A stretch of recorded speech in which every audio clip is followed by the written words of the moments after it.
And the thing is, I have more friends here. And it's because it's a little cellular community, isn't it? It's so small. Everything is so modular.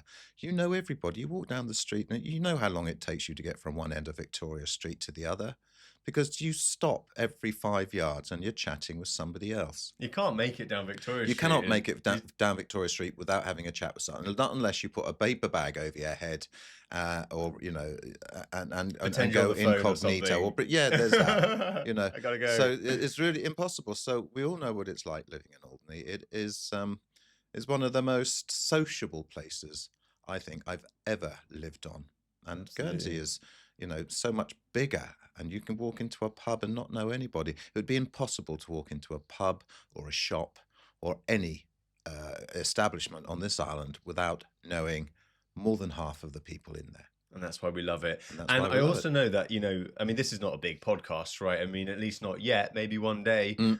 it'll be ginormous. But all the people listening to this right now are looking at Lee Flewitt and they're going, I know Lee. Do I know Lee? And so really, Lee, I mean, instead of talking about Alderney, why don't you take us back? Lee, where the hell were you born?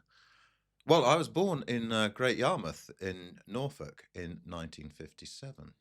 Interesting. And so as a young lad, your family, mum, dad, brother, sister? Mum and dad, they had a cafe, much frequented at the time by American servicemen who used to love our jukebox, and we used to have all the American music on the jukebox. Wow. And they used to come in because they had a base in Norfolk. They had air bases in Norfolk then. They probably still do. But so we were. I was called Lee after Stagger Lee, apparently.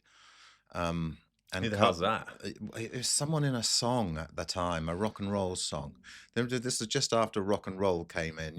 Rock and roll started in 1956, and I was born in 57, so it was relatively in its youth then. I always thought it might be, Jerry Lee Lewis or something, but no, it's Stagger Lee, which is Stagger Lee. appropriate considering how dyspraxic I am. And my brother Carl was named after Carl Marx? No, Carl. Carl is named after Carl somebody or other. He was a precursor he wrote a lot of Elvis Presley songs, but was a star in his own right. Carl Perkins. Carl Perkins, yeah. And that's why his name is spelt with a C rather than the Germanic K. So we've got American names. Yeah, and my I love sister's for called music. Sherry. Sherry, I know, which of course. was a big American name back then. No one was called Sherry in England then. I don't think I've ever met another Sherry. I thought she was named after the drink. Well, she probably was, but I think she was named for maybe Sherry Baby. But I mean, I think that came out later. But So no, there was the three of you then. Three of us then, and then later on Mark when we just before we came here, I think. Yeah.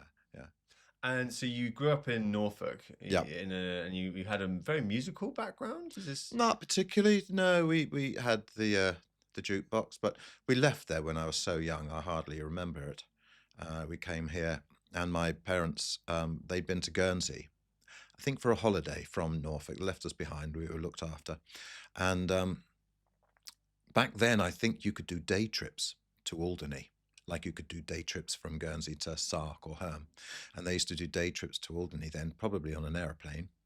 And they came over here and they saw this hotel up for sale at the bottom of Victoria Street, the Victoria Hotel. And they pretty much immediately fell in love with Alderney and the lifestyle and the quietude and, everything that Alderney's got going for it. It had it then. Much simpler place then, obviously. And they decided basically on a whim to buy this hotel there and then. Wow. So they had the Victoria. So, yeah, we had the Victoria Hotel for going on 30 or 40 years.